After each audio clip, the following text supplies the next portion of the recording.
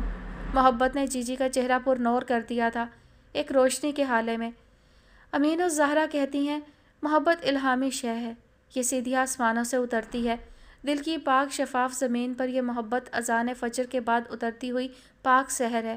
یہ اتنی پاک ہے جتنا جس کا تخیل پاک ہے۔ محبت اس قدر پاکیزہ ہوتی ہے جتنا جس کا خون پاک ہوتا ہے۔